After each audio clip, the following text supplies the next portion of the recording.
Buenas noches, amados hermanos, que el Señor les bendiga en esta hora, esta tarde noche, ¿verdad? El- Vamos a comenzar con la enseñanza del día de hoy, recordándoles, ¿verdad?, que estamos en el segmento de los eslabones escondidos de la Biblia, segmento muy interesante, ¿verdad?, porque hemos aprendido muchísimas cosas que están un poco ocultas en las Sagradas Escrituras, y cuando las descubrimos, la verdad, explotan como una gran bomba, ¿verdad? Y aprendemos tremendas cosas. En este caso, pues estamos hablando acerca de la historia del libro de Esther, ¿verdad? Y es de verdad impresionante todo lo que aprendemos, ¿verdad? De estos maravillosos pasajes de la Biblia, los, los libros históricos de la Biblia. Como ya vimos el libro de la reina, de Ruth, y hoy estamos viendo a Esther. Pues bien, también les recuerdo que estamos en la cuenta de Facebook y YouTube con el nombre de Juan Carlos Muñoz Rodríguez, para que nos busquen en esta plataforma, ¿verdad? Y se inscriban al canal, se inscriban a los canales, a cualquiera de los dos. De preferencia les pido que se inscriban en YouTube, ¿sí? Y los hagan virales, ¿verdad? Se los lleven a otras personas, porque son maravillosas historias que podemos incluso clasificarlas y podríamos llevarlos a nuestras escuelas dominicales, porque nuestras escuelas dominicales es lo que más le adolece ahorita, la enseñanza de las historias bíblicas, ¿verdad? Y si es una escuela dominical, pues ¿por qué no aprender de las enseñanzas que tienen las historias bíblicas, maravillosas historias bíblicas? Pero bien, también les recuerdo que estamos por las tardes, por las mañanas, hablando acerca tratando el tema del Apocalipsis, ¿sí? Un tema muy interesante, y estamos a punto de llegar al capítulo 20, que es, ya vamos a hablar acerca ya del reino, de cómo va a ser el reino de los cielos, ¿verdad? Ahorita estamos viendo las desgracias que va a haber en el mundo, y pues les pido que pues también nos sintonicen por las mañanas, ¿verdad? Nos busquen por las mañanas en cualquiera de las dos plataformas. Pues bien, nos adentramos a nuestro tema, y estábamos hablando el día de ayer, ¿verdad?, de Naamán. Naamán hace una propuesta al rey, le dice que hay un pueblo, ¿verdad?, que no está de acuerdo con sus leyes. Ellos quieren llevar sus leyes que tenían cuando ellos vivían en su nación, pero ahora son esclavos y quieren seguir llevando sus normas, y no obedecen a las leyes del rey. Entonces el rey se enoja y acepta la propuesta de Naamán de exterminarlos. ¿Sabes qué? Vamos a quitarlos de en medio, vamos a exterminarlos, vamos a matarlos a todos. El rey le dice: sí, adelante, mira, todo lo que tú quieras hacer, hazlo. Es más, aquí está mi anillo, y con él todos los escritos que tú hagas, ni me los pases a ver, séllalos y mándalos, dalo por hecho de que yo estoy de acuerdo. Aquí está mi anillo, úsalo tú.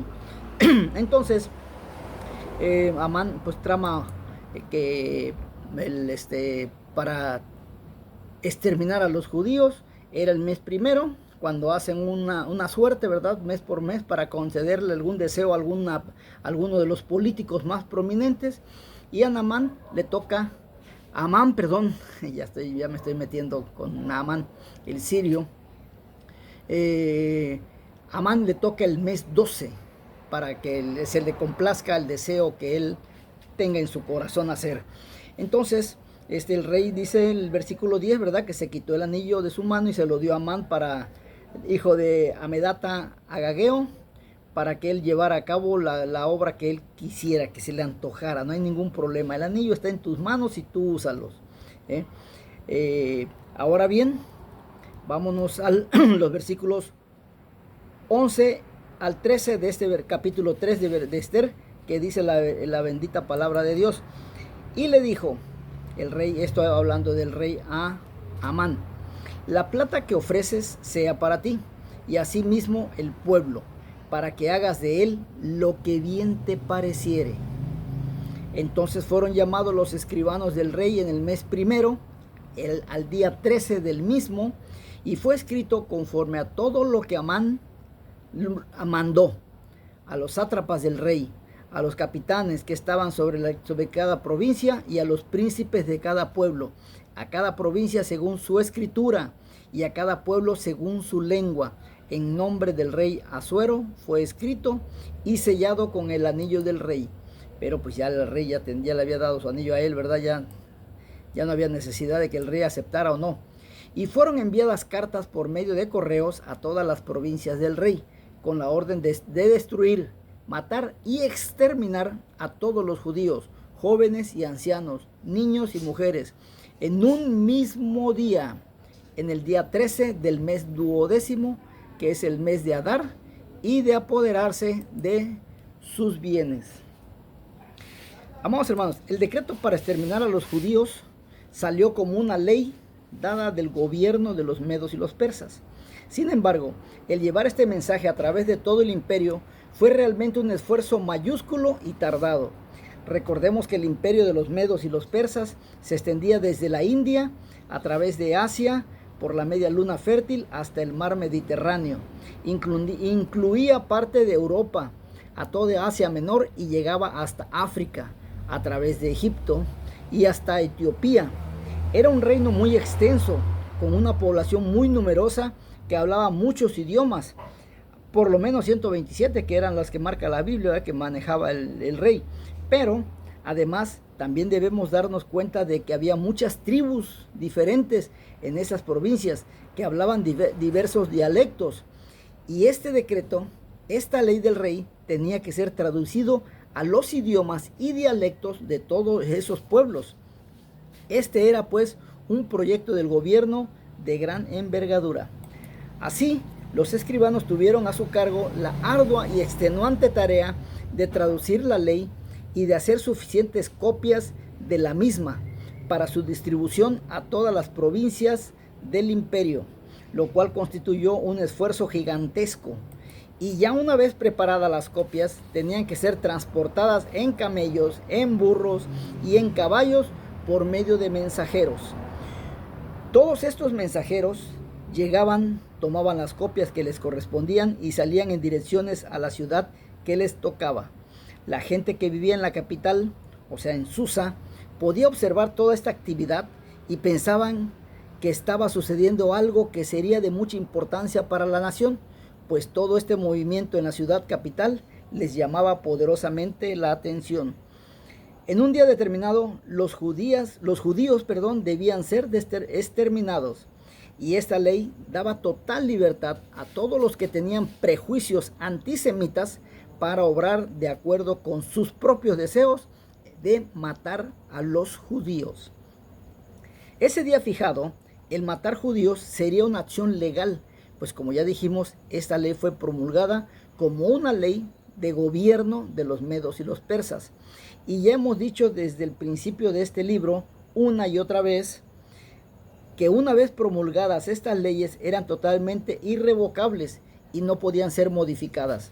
Luego veremos que otra ley sería promulgada para contrarrestar los efectos de esta, pero primero tenía que ser inscrita en los libros del reino. Sin embargo, esta ley que estaba en este momento siendo distribuida tenía ya tiempo de ser inscrita en los libros del reino. Continuemos leyendo los versículos 14 y 15 de este capítulo 3 de Esther, que dice: la copia del escrito que se dio por mandamiento en cada provincia fue publicada a todos los pueblos, a fin que estuviesen listos para aquel día.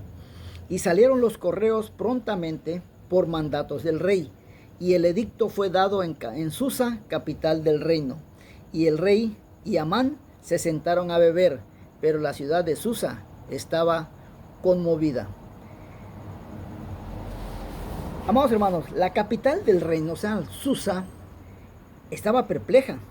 La gente de esa ciudad no podía comprender lo que realmente estaba sucediendo y sus posibles consecuencias. Pero si los judíos no eran traidores, no habían cometido ningún crimen, y entonces, ¿por qué se debería tomar medidas tan extremas como esta de tratar de exterminarlos?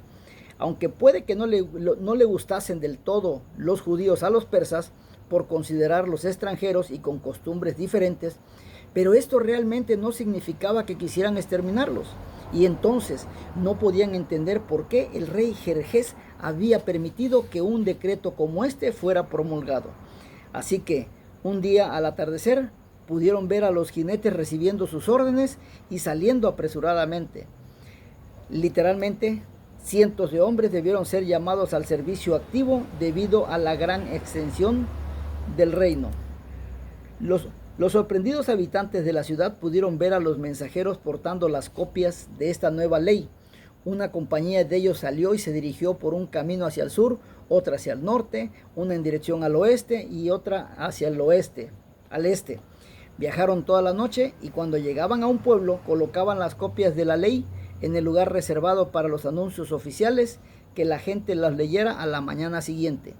Entonces los mensajeros continuaban su viaje y cuando los caballos se fatigaban eran reemplazados por otros caballos de refresco.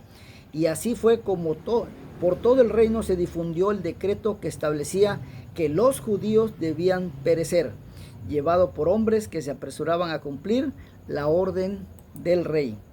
Pero la conmoción que reinaba en la ciudad no molestó para nada al rey, pues él y Amán se sentaron juntos y se pusieron a beber, y allí pasaron unos momentos muy alegres.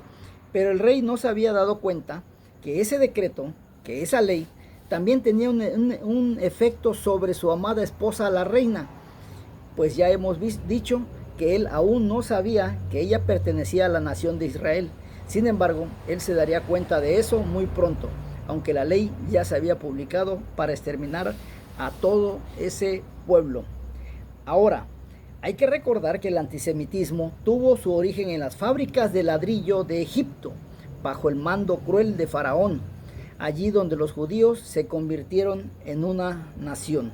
Y a partir de aquel momento, grandes naciones del mundo se han puesto en contra de ellos.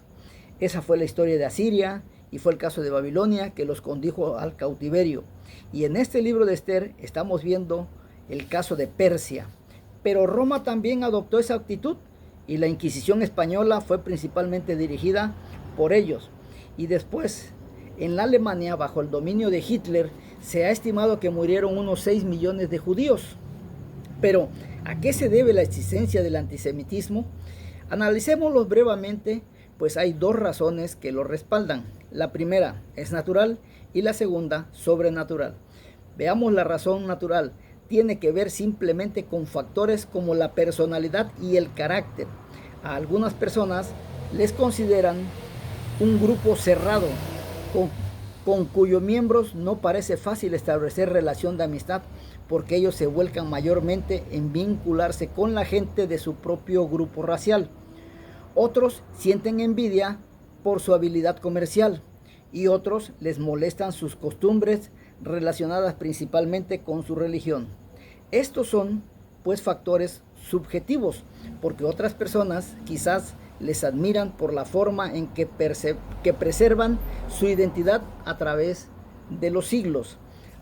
Ahora diremos algo sobre la razón sobrenatural por la que son odiados, por la providencia y designios de Dios hacia ellos. Los miembros de la raza judía fueron los custodios de la palabra escrita de Dios. Nuestra Biblia, quiérase aceptar o no, nos ha llegado a través de ellos. Y Dios les eligió a ellos con el propósito de que nos transmitiesen las sagradas escrituras de la Biblia, que es la palabra viva de Dios hablada a los hombres.